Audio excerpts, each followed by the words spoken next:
Welcome back to Entertainment Tonight. Whatever happened to your favorite TV stars? They were one of TV's most classic pairings. Lucy and Ethel made Hollywood history, but when the series ended, they rarely appeared together until one memorable moment that we've uncovered. Vivian and I used to say, nothing's going to top the fun we had today. In 1985, Lucy spoke with E.T. about her old friend, recalling the years she and Vivian had spent working together. Despite their ups and downs, their friendship had remained strong. Would you like to see your next-door neighbor and best friend, Vivian Vance? So when Lucy found herself the subject of a tribute on the Dinah Shore Show in 1975, she was nearly moved to tears when her old co-star surprised her. I also wanted to tell you that you let your roots grow out. Yes,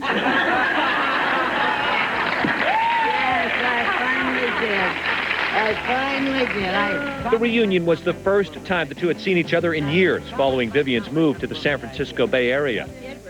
You thought I was in an old ladies' home, didn't you? I didn't know where you were. I knew you were out here once, and I was away, and then I didn't know what happened to you. I didn't hear. Well, for 1 year. 1 year. We talked on the phone a lot, but we haven't seen each other. Where have you been? Oh, I've been doing all kinds, selling coffee mostly. Well, that I Vivian, who had done a popular series of coffee commercials at the time, couldn't mask the emotion of the moment. You always have to watch us cry a little when we see each other. Oh, isn't that We've been lovely? through a lot together. 2 husbands, 2 divorces. She surprised her friend by bringing along an old gag gift Lucy had given her years earlier, a mock contract from her days on the show. Now, this is material that Lucille wrote, and I'm going to read it. I love it. I love Is this your employment contract? Yes. This is my employment I gave her contract. a new After a certain number of years, Lucille wrote me this contract. Party of the first part must promise to never dye her hair within 5 shades either way.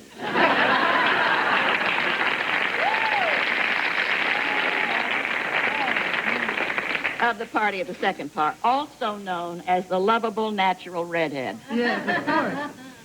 Part 2, party of the first part must also agree to put on an additional 5 pounds every month for the next year.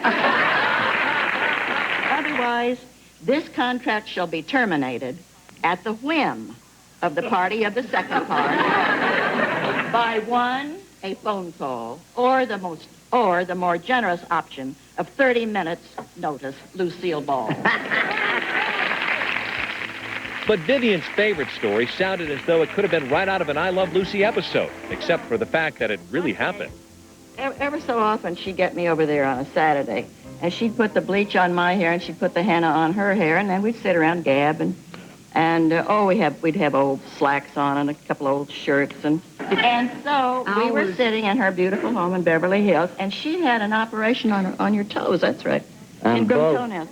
So her feet were up on the coffee table, and she had great hunks of cotton in between them. And then they were all wrapped up like this, and I had some old dirty shorts on, I guess. But anyway, there we were. Real operation. And there was a great sound of sirens and officers and motorcycles. You've got and bleach on your hair, and she's got henna. and she's got the henna, and I've got the bleach. She's got 2 cotton toes. She's got her toes all wrapped up. And she said, something's happened at Jack Benny's, Vivian. I can't run. I can't walk. Run to the door, see what's happening at Jack Benny's, because he lives next door. Sirens, such motorcycle cops. So I ran to the door, like my boss told me. I said, Lucille, it's here. It's here. They're all coming up the walk. They're all coming up the walk. And it looks so, and she said, well, come sit down. They'll never recognize us. So the 2 of us sat there, me with the white bleach on and her with the red bleach on and these awful clothes. And this whole entourage walked into the house and across, and somebody bowed low as they went by. And we just, it sounds like a show, doesn't it, Dinah? Yeah, it does. It doesn't sound real at all. No, it doesn't. So nobody paid any attention to us at all. So we just thought we'd sit there and watch it all go on. They went upstairs. They went out to the guest house. All these people. And this man was dressed kind of like the King and I. That was kind of odd, you know. Yeah. But we weren't going to say anything. And finally they came through and... The women were bad. No, they were all dressed up in those... With the thing in the middle of the forehead. Oh, really? So I said...